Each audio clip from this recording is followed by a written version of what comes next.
In early 2016, Sram launched the Eagle group set, the 1x12 drivetrain that promised to kill the front mech. Now here is the GX Eagle.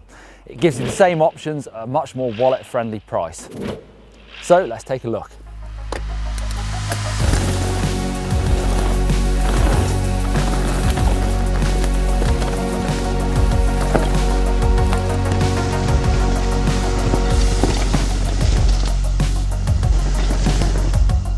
So let's take a little look back in history first. 5 years ago, Sram launched XX1, the complete 1x drivetrain. This time last year, they launched Eagle with that wide range cassette, 12 speed as well, that's up in the game. So it's a 10 all the way up to a 50, giving you that 500% gear range. Now this is GX Eagle and it's aimed at that price point, much more around the middle of the market, the workhorse drivetrain, where most of us actually buy our bikes. Sram had to re-engineer everything to make this 1x12 system possible last year. So from the chain to the chainring, the rear mech, and obviously that cassette, they actually found that they'd made their most durable drivetrain ever. So let's take a look at some of those changes, starting with the chainring. So this is the X-Sync 2 chainring. It's a narrow wide, so it gives you that chain retention we've now come to love. But also, if you take a look at these teeth, they're really hooked. And that profile really leads to this chainring being quieter and more durable. It just means that actually 2 of these teeth are driving at any moment, so the load is spread on that chainring. So obviously that reduces the wear, makes it quieter, and therefore lasts longer. So the chainring is available in a 30, a 32 and a 34 tooth variety, and in 2 different offsets. So 49, which is standard, and then 52 for boost bikes. And they're produced by being stamped and then CNC machined to get those tooth profiles, which makes them much cheaper to build than the XX1 or X01 Eagle equivalents, but using the same technology. Now to the chain. It's worth noting that SRAM engineered this drivetrain as a complete drivetrain, so everything works together. For example, the chain really needs to work really well with this cassette because you've got such a wide range, the chain lines move around so much that whilst there are aftermarket things like chain rings, they're just not going to work quite as well as this system does altogether. So the actual links of these chains are called flow links, and they're pressed 30 times, so pressed, moved, then pressed, to get a really chamfered edge. So like I say, with those bigger chain lines, you still get that really smooth shifting. So SRAM have managed to keep the price down on this chain by using solid pin and this chrome plating compared to the higher priced chains, which have that really fancy tinitride coating and hollow pins. Now let's take a look at the rear mech or derailleur. So the GX Eagle rear mech, it's actually the same build, it's the same length as the higher price point ones, the X01 and the XX1.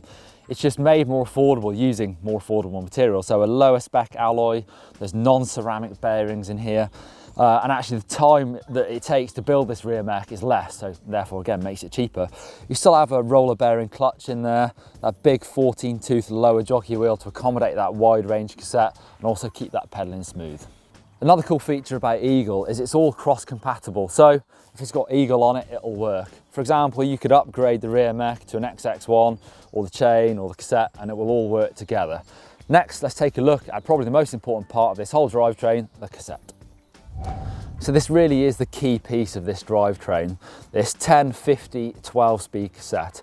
We actually saw Nino Schurter win the Cape Epic on a 1x12 Eagle system, which a few years ago would have been unheard of. So SRAM realised they needed that big 500% range to make this cassette and the system accessible to almost all riders.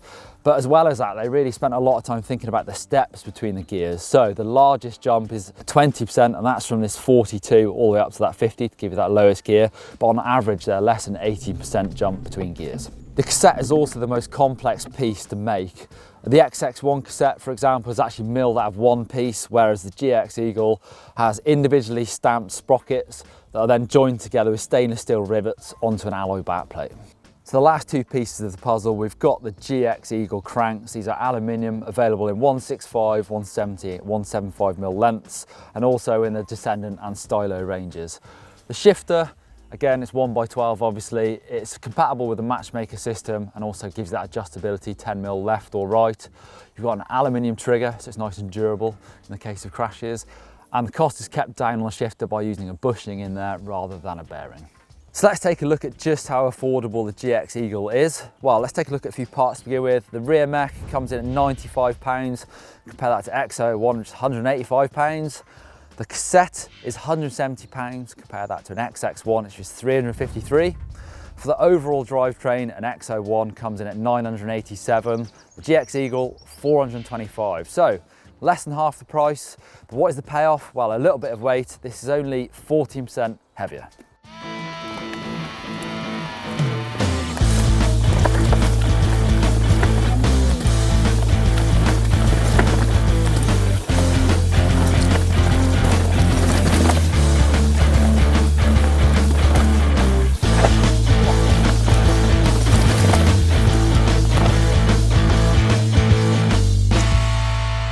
So there's a first look at the Sram GX Eagle drivetrain. It's really cool to see all the thought that's gone into really making it one full complete drivetrain. And I've got to say that 52 sprocket does make it nice and easy to wind up even the steepest of climbs. If you want to see more videos from GMBN, then click on the logo here to subscribe if you haven't done already, and click down there for how to fit a chain, and up there for our first look at the RockShox Pike.